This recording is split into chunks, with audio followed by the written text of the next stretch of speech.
September the 1st, 1939. German troops thrust deep into Poland to win a swift and absolute victory. Barely 20 years earlier, their forefathers had also been on the march, but back into their homeland as a defeated army. In November 1918, after 4 years of World War I, Germany's Emperor, Kaiser Wilhelm II, had been forced to abdicate. His armies were being ground down by a remorseless offensive by British, French, and US troops. His people faced starvation. But already, a dangerous myth was taking root. The German generals and troops claimed that they hadn't been defeated in battle, but betrayed by their own cowardly politicians. Even so, at 11 in the morning on November the 11th, 1918, the 11th hour of the 11th day of the 11th month, World War I came to an end.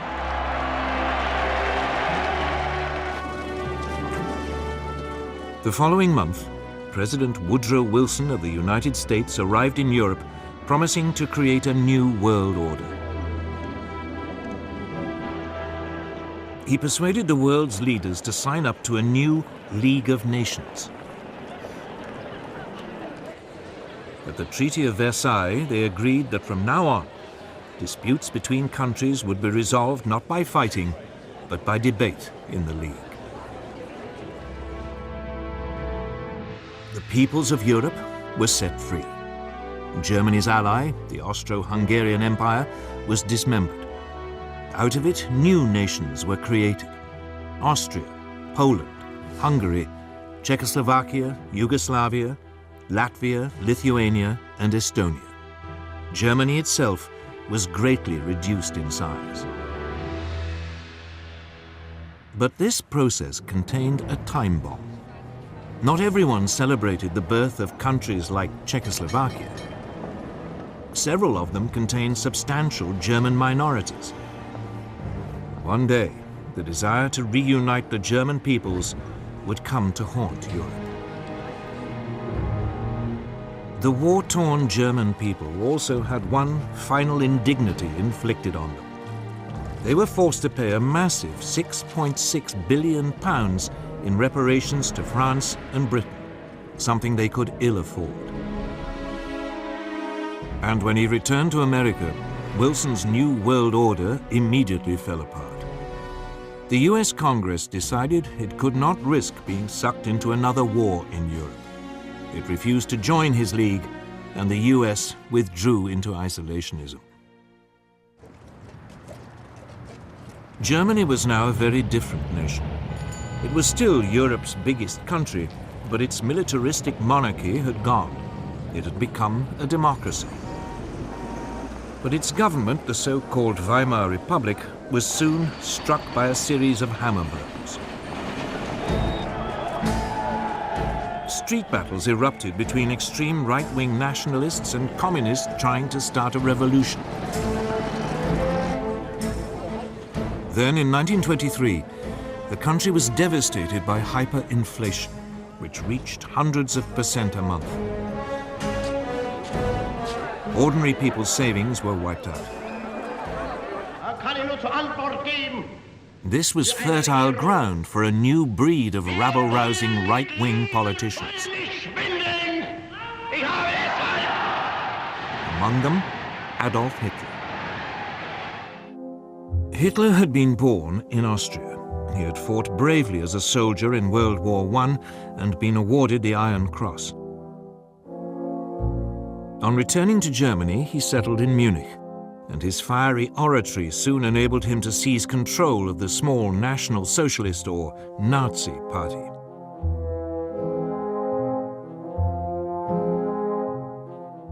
In October 1923, Hitler and his henchmen attempted an armed coup against the Weimar government. It failed, and he was sentenced to 9 months. In prison, he wrote a book, Mein Kampf, My Struggle, in which he blamed Germany's ills on the Jews and demanded that it rebuild its strength and seek new territories in the East. On his release, he set about building the Nazis into a proper, disciplined political party. From now on, he would use the democratic system to achieve power.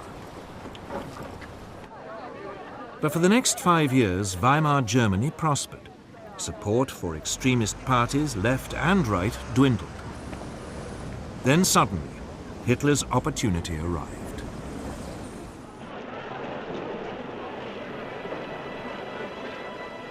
In October 1929, the US stock market crashed. Billions of dollars were lost, and an economic depression swept across the world. Unemployment in Germany soared to over 6 million. Only extremist politicians seemed to offer a solution. Wir haben ein Ziel uns gewählt und was Besseres fanatisch Rücksicht. Politicians like Hitler. By 1931, his Nazis were a true mass movement. And they had their own brown-shirted thugs, the SA stormtroops, who numbered almost 3 million. In the 1932 elections, the Nazis became the largest party in Germany's parliament, the Reichstag.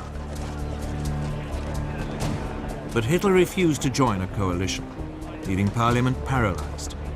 To break the impasse, President Hindenburg made him chancellor in January 1933, head of the government.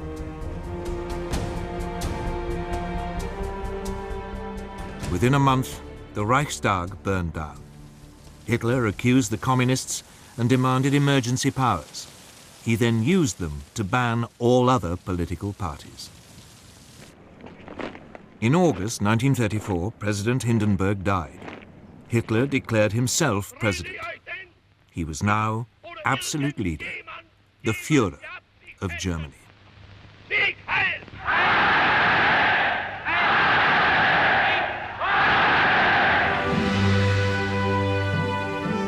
At first, there was little sign of what was to come. For the next 3 years, the Führer concentrated on rebuilding Germany's economy.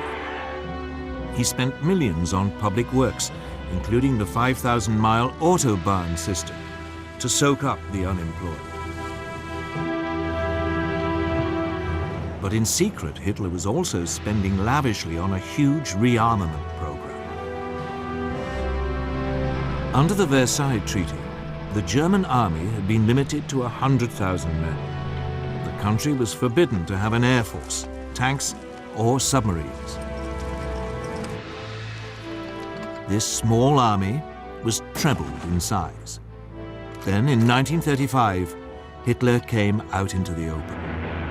He unveiled a brand new air force, the Luftwaffe.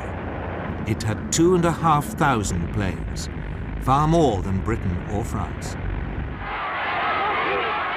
Unemployment plunged, and the Nazis became enormously popular. Now emboldened, the Führer made his first expansionist move. In 1935, he reoccupied the Saarland district on the French border, after it voted to return from League of Nations to German rule.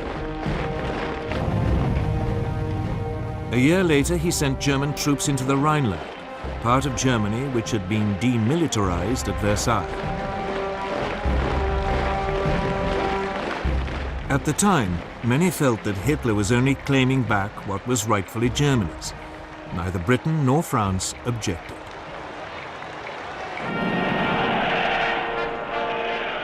When Berlin hosted the 1936 Olympic Games, the Nazis were seen by many as firm but fair. A government which was restoring the nation's pride and which didn't threaten anyone. Of course, there were signs. The 1935 Nuremberg laws forbade Jews to marry true Aryan Germans and deprived them of their citizenship. But when the first threats came to world peace, they didn't come from Hitler at all, but from somewhere else entirely.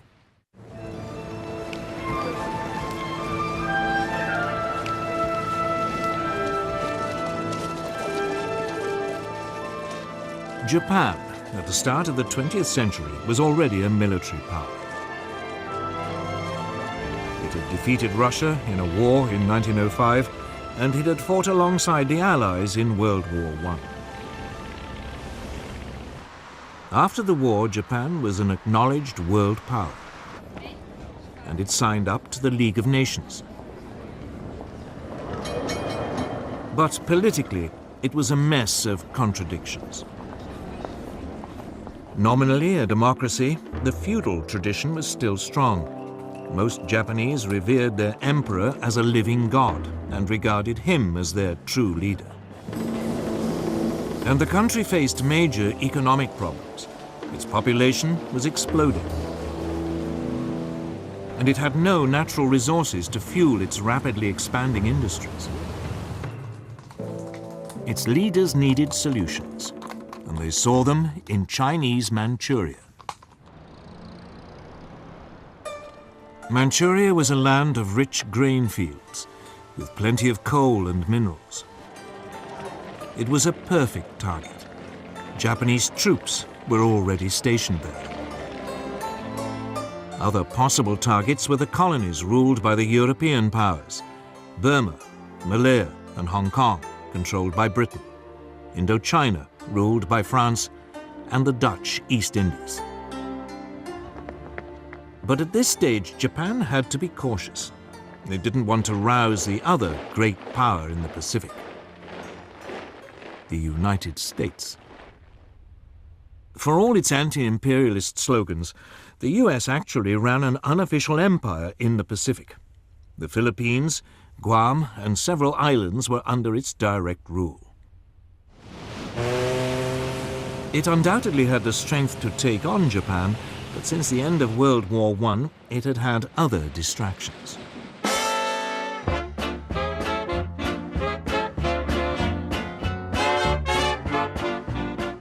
This was America's Jazz Age.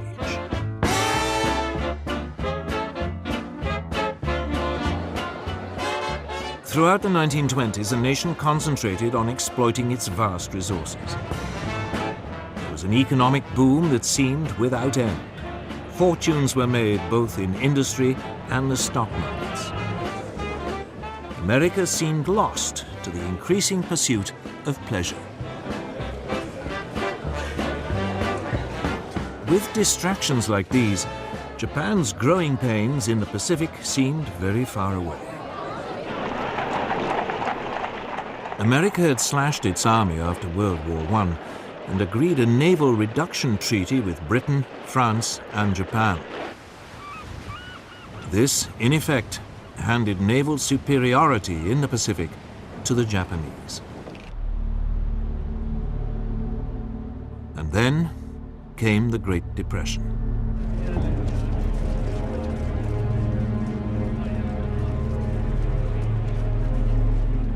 As the economic devastation spread, a quarter of the population lost their jobs. Tens of thousands were made homeless, living in shantytowns. Whereas before it had been distracted by pleasure, now America was distracted by pain. It was time for Japan to make her move.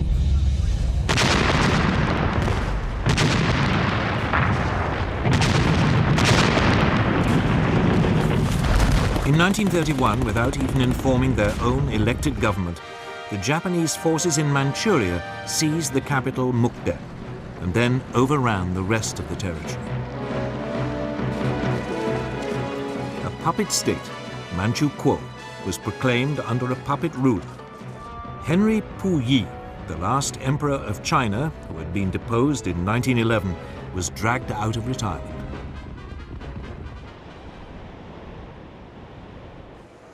At its headquarters in Geneva, the League of Nations now faced its first great test. Japan was universally condemned. But her response was blunt. Japan, however, finds it impossible to accept the report adopted by the Assembly. The Japanese then just walked out, and the League suddenly realized there was nothing it could do about Manchuria.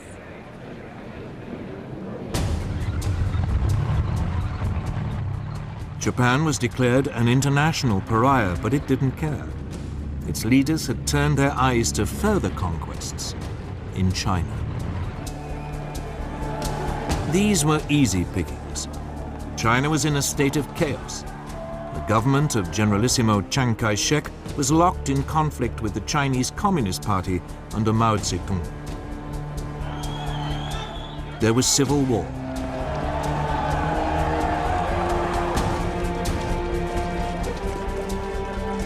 In 1936, as a precursor to invasion, the Japanese signed a pact with Hitler. The aim was to guard against any attack by Soviet Russia were it to move on China. Then in July 1937, the Japanese provoked an incident with Chinese troops and invaded.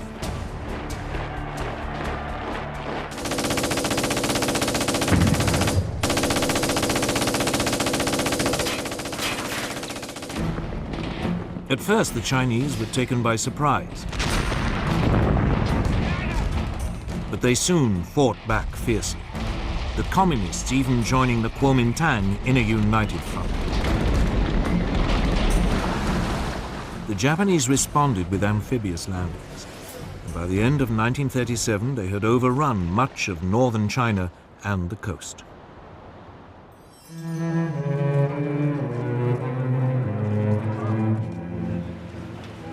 The Japanese fought this war with exceptional brutality, bombing cities indiscriminately. Westerners living in the commercial center, the port of Shanghai, were now evacuated. The city was then besieged for 3 months.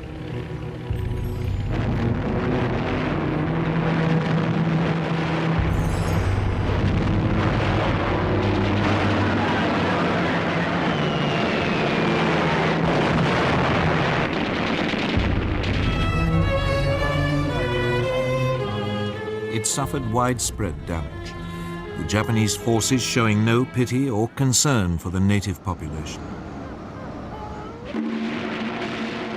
But it was after the capture of Nanking, then the Chinese capital, on December the 17th, 1937, that the Japanese forces really ran amok. Over 300,000 civilians are estimated to have been massacred during a 6-week orgy of rape and indiscriminate killing.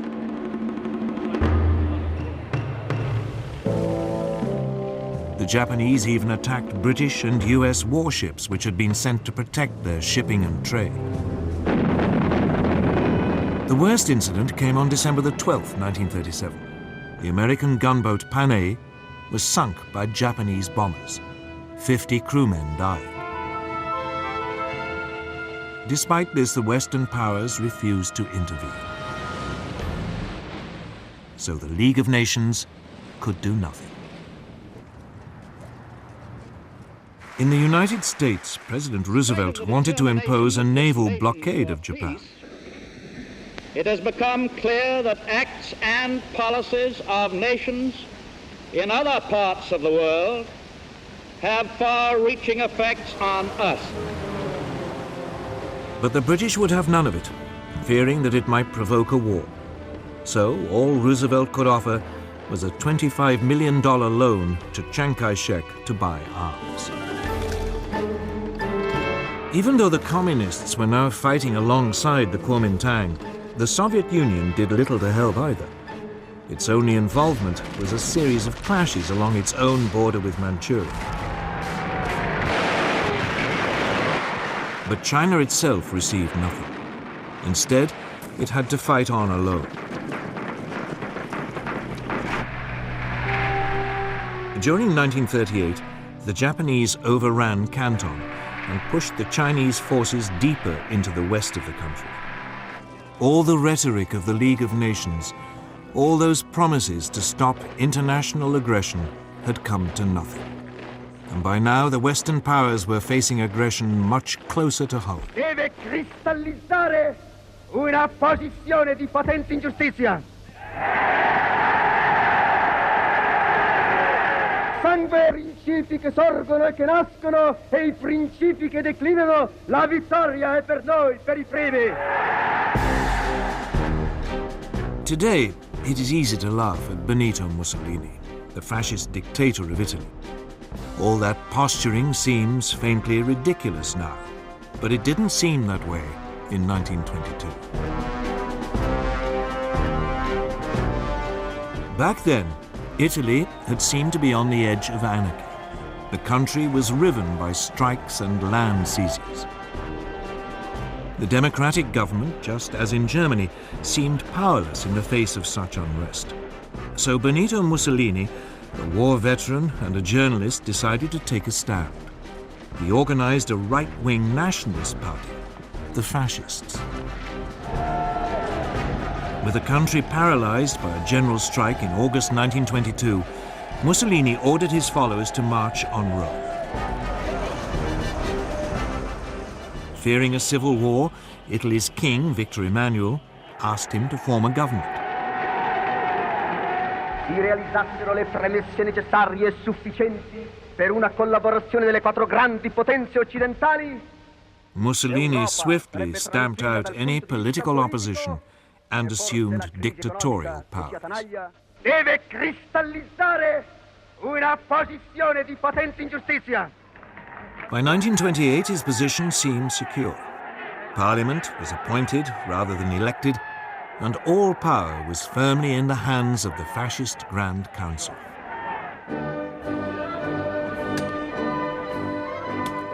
Like Hitler, Mussolini's first acts made him immensely popular. Massive programs of public works provided employment and transformed Italy's infrastructure. Corruption was rooted out and the mafia more or less eliminated. Italy's armed forces were built up, including an advanced modern air force. In the Mediterranean, Mussolini launched a powerful navy, bigger than the combined might of the British and French Mediterranean fleets. When the Great Depression came, Italy seemed to weather it better than most. Mussolini became a source of worldwide inspiration.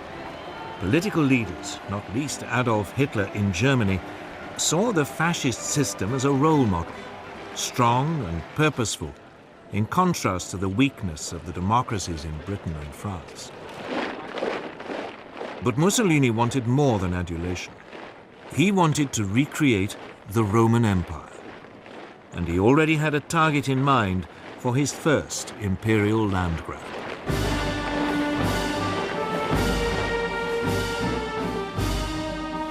His target was Abyssinia, today's Ethiopia. Italy already had colonies on its borders in Eritrea and Italian Somaliland.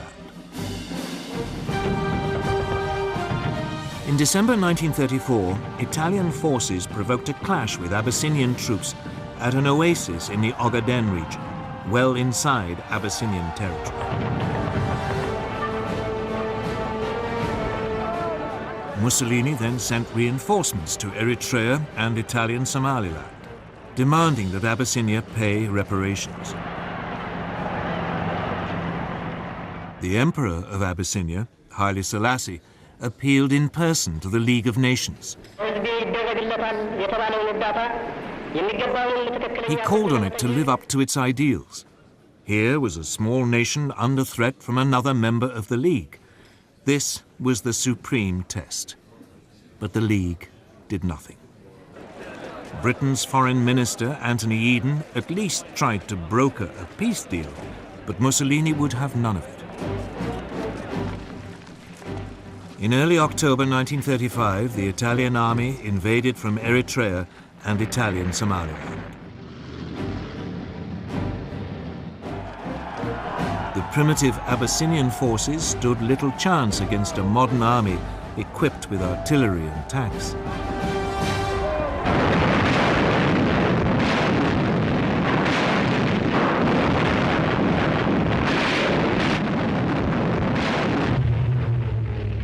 The Italian Air Force had total command of the air and harried the Abyssinians, on occasions dropping gas bombs, even though gas had been outlawed at Versailles. as a crime against humanity.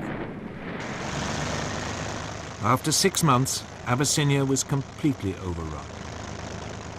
The Emperor Haile Selassie fled into exile in Britain. From its headquarters in Switzerland, the League of Nations wrung its hands. It did impose economic sanctions, but they had little effect. Mussolini's aggression had revealed 2 things. The League of Nations, that great hope for peace, was impotent. And both Europe's supposed major powers, the democracies Britain and France, no longer had the stomach for a fight.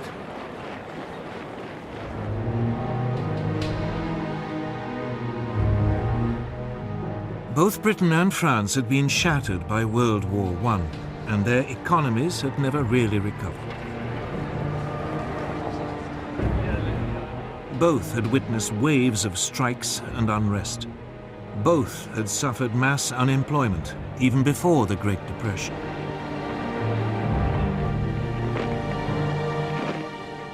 Both also faced the cost of controlling empires, now swollen by taking on Germany's former colonies and the Middle Eastern territories once run by the Turkish Ottoman Empire. And above all, both had been traumatized by the horrific casualties of World War I. A succession of British leaders, Lloyd George, Ramsay MacDonald, and above all Stanley Baldwin, all resolved to keep Britain out of future conflicts. Despite horrific casualties on the Western Front, Britain had ended World War I with a large and very effective conscript army. This was immediately run down to a small professional force designed to police its sprawling empire. And when the Great Depression struck, any ideas of modernizing the army were abandoned. It meant that Britain went into the run-up to war economically and militarily weak.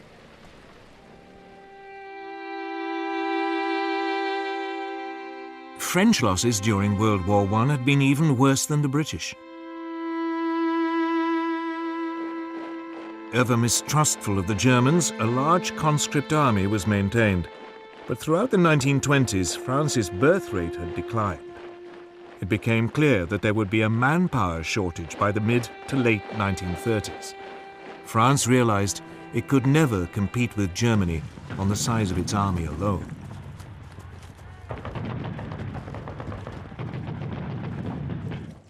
The solution was to adopt an entirely defensive mentality.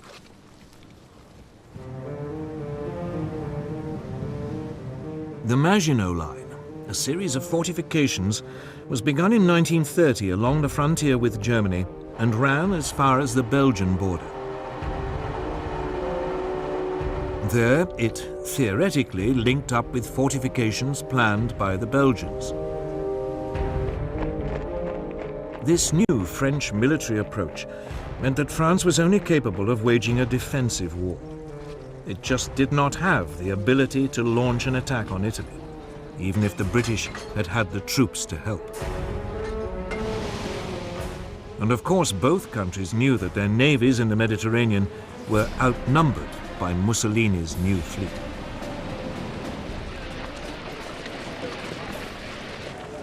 So when Italy conquered Abyssinia, it made sense for both powers to do nothing. It just seemed too remote, too much someone else's problem.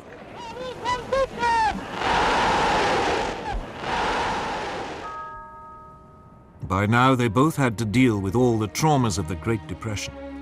That seemed so much more pressing. And above all, they were now faced with a military threat far closer to home. A resurgent and rearming Germany. And Germany's power, and that of Italy too, was soon about to be demonstrated in supporting the rise of another dictator in Spain.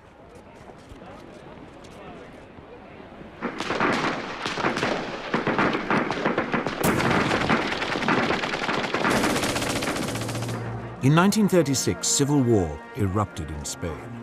It was exceptionally vicious, setting family against family, communist against fascist, believers against atheists. In 1931, a left-wing government had come to power determined to get rid of the centuries-old Spanish monarchy. The king was forced into exile and a republic was declared.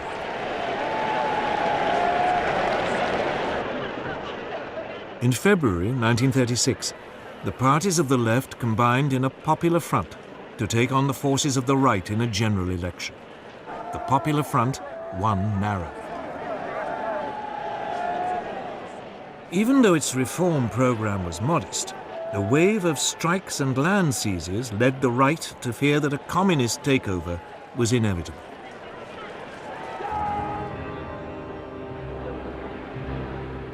Within the Spanish army, long a bastion of conservative and Catholic thinking, senior officers began to consider the possibility of a coup.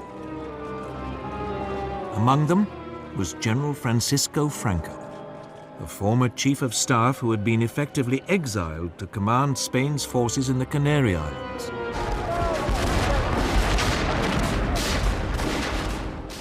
On July the 17th, 1936, the units of the army fighting guerrillas in Spain's colony in Morocco mutinied. The next day, Franco flew to join them, proclaiming a new nationalist movement which would save Spain from communism. Mainland garrisons now joined this revolt. The Popular Front responded by calling for volunteers to defend the republic. Battle lines had been drawn.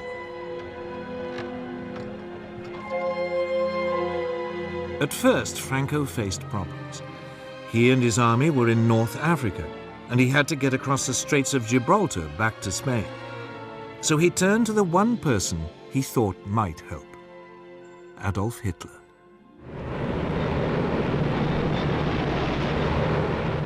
Within a month, transport aircraft from Hitler's new Luftwaffe had begun an airlift, taking Franco's battle-hardened veterans over to southern Spain.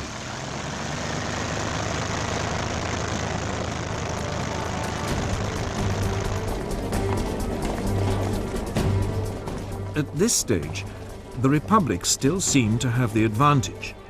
The pro-Franco military uprisings in Madrid and Barcelona were quickly crushed, leaving it in control of most of the east of the country. Franco's nationalists were confined largely to the northwest and part of the south.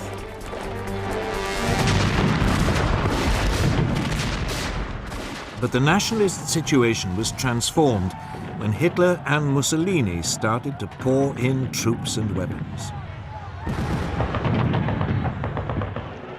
The German dictator seized the opportunity to test his new equipment and expanding armed forces. The first panzer tanks were sent, along with some 12,000 troops.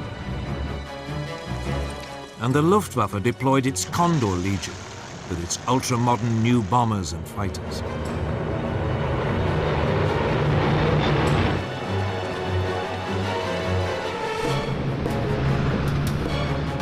Mussolini sent a so-called volunteer corps of 50,000 men and more than 700 aircraft. In vain did the Republicans appeal to Britain, France, and the Soviet Union for help. But London and Paris were scared of setting off a European war. They declared a policy of non-intervention. Cynically, both Germany and Italy signed up to this. But when it became obvious that they were still sending arms to the nationalists, Joseph Stalin, the Soviet leader, announced that he would help the Republic. Stalin's worry was the rise of fascism in Germany. Hitler had made it abundantly clear that he believed communism to be Nazism's ultimate enemy. Stalin saw the Spanish conflict as a way of keeping Germany and Italy occupied while building up the Soviet Union's military strength. About 700 military advisors were sent, along with tanks and fighter aircraft. It was something, but no match for the support Franco had received. In fact, the largest source of outside help for the Republic didn't come from a country at all, but from volunteers, the international brigades. About 30,000 left-wing Americans, British, French and Germans signed up to fight in Spain. With their new fascist support, the nationalists were able to open two fronts, one advancing towards Barcelona from the north, the other led by Franco, pushing up towards Madrid from the south. By the end of 1936, Madrid was enveloped on three sides and virtually under siege. The fighting was intense and often accompanied by appalling atrocities against civilians. The Republicans hunted down and murdered Roman Catholic priests. The nationalists slaughtered anyone accused of being communist. German and Italian air power was used indiscriminately against civilian targets. Madrid was heavily bombed.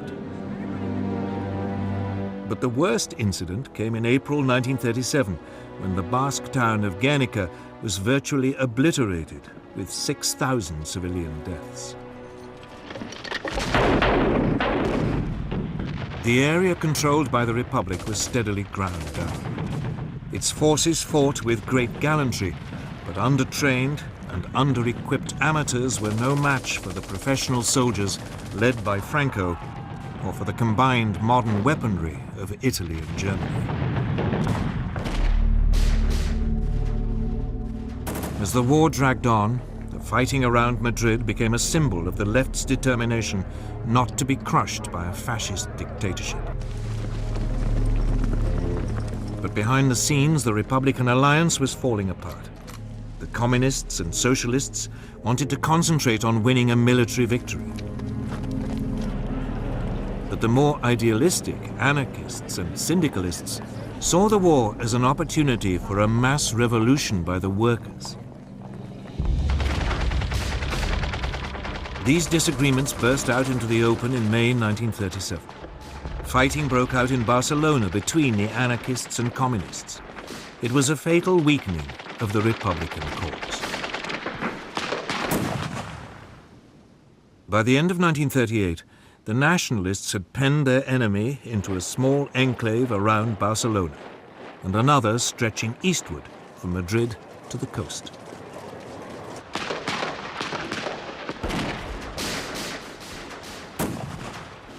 Madrid continued to hold out, but the international brigades were withdrawn.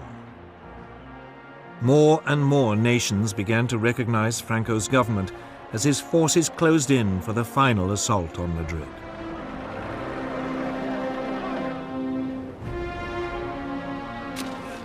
At the end of March 1939, its defenders, exhausted after nearly 3 years of fighting, the capital finally surrendered.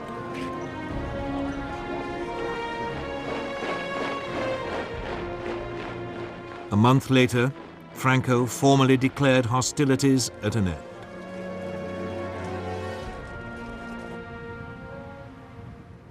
The scars of Spain's civil war took years to heal, and in some ways, they never have. And internationally, Franco's victory over the Republic proved a disaster. Hitler and Mussolini were confirmed in their belief that the democracies of Britain and France were impotent to resist any real pressure. While Stalin despaired of their willingness to confront fascism. Hitler in particular saw his way open to begin the aggressive policies outlined in Mein Kampf. Even before the Spanish Civil War ended, his armies were on the march.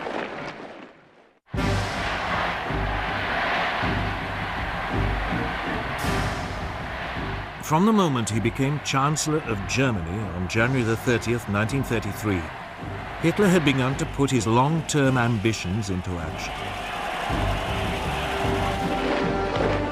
On February the 3rd, he told his top commanders that his ultimate aim was to conquer territory in the east and ruthlessly Germanize it. They were instructed to prepare for a massive expansion. Although Germany had been forbidden tanks, a secret treaty with the Soviet Union in 1923 had allowed the development of tank designs and experimentation with new mobile armored tactics. Energetic young German officers like Heinz Guderian read the theories of British thinkers like Basil Liddell Hart and Colonel John Fuller. They even watched exercises being carried out by the British during the 1920s on Salisbury Plain. It was from these that they came up with the idea of fast-moving units combining tanks, artillery and infantry that could thrust fast and deep into enemy territory. Hitler adopted their ideas with enthusiasm.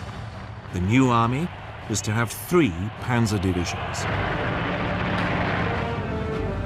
Similarly, the new Air Force, the Luftwaffe, under former World War I fighter ace Hermann Göring, had had a framework to build on. Throughout the years in which its Air Force was officially banned, Germany had kept up its design skills by building civilian machines, and gliding and flying clubs provided a reserve of potential aircraft. Hitler revealed the existence of the Luftwaffe in March 1935. He then announced that the army was to be increased to 300,000 men and conscription was reintroduced. Britain and France protested feebly at this flagrant breach of the Versailles Treaty. But soon they reluctantly and slowly began to rearm.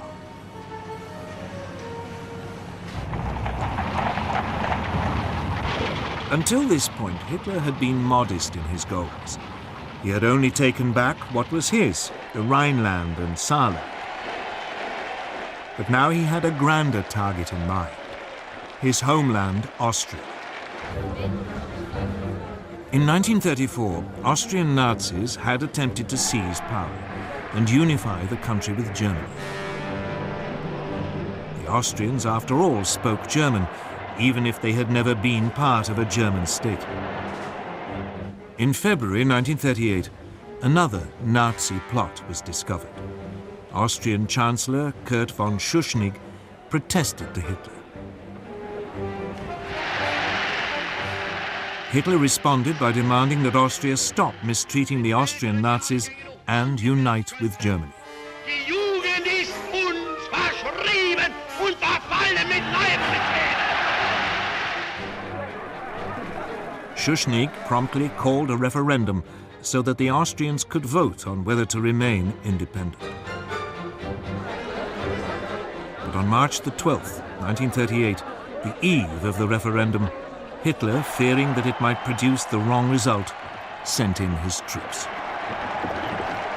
Complete surprise and an enthusiastic welcome by Nazi sympathizers made it a bloodless invasion. Within hours, Hitler announced Austria's incorporation into the Third Reich. A sovereign nation had, for the first time, been subsumed into a greater Germany. Once again, the Western democracies failed to react. In the summer of 1938, he turned on his next prey, Czechoslovakia. A substantial German minority lived in the northwest of the country, an area known as the Sudetenland.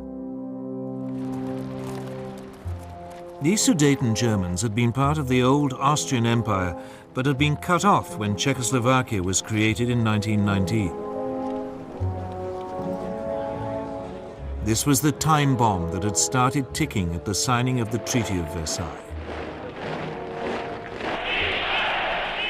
Hitler encouraged Sudeten German demands for autonomy and then threatened the Czech government with force if it refused to agree. Undaunted, the Czech government ordered general mobilization and prepared to resist. The Czechoslovak army was large and well equipped, with formidable fortifications on its frontier with Germany. Hitler backed off. But then at the beginning of September, concerned that war might be imminent, the British Prime Minister Neville Chamberlain decided to act as a peacemaker. He flew to meet Hitler twice. The Nazi dictator assured him that if he could have the Sudetenland, he would make no further territorial demands in Europe.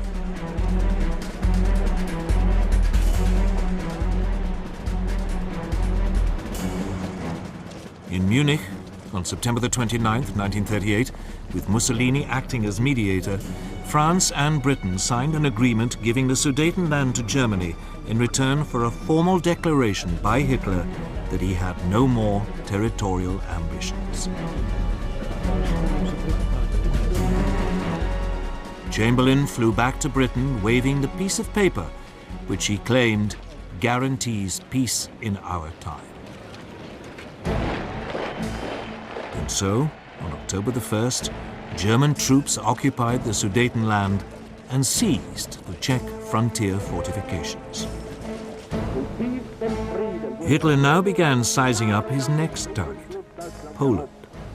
Eine große Nation muss dauernd zusehen, wie gegen Recht und vertragliche Bestimmungen Angehörige Blut. Again, the nominal cause was a German minority marooned as a result of the Versailles Treaty. Hitler demanded the return of the port of Danzig to German control, so that East Prussia could be linked up with the rest of Germany. The Poles refused, and Hitler hesitated. He was not quite ready for all-out war, and he had unfinished business with Czechoslovakia. In March 1939, the eastern part of the country, Slovakia, which was ethnically different to the Czech lands, appealed to Hitler for help in achieving greater independence. Hitler summoned the Czechoslovak Prime Minister Emil Hácha to Berlin and browbeat him into putting his country under German protection.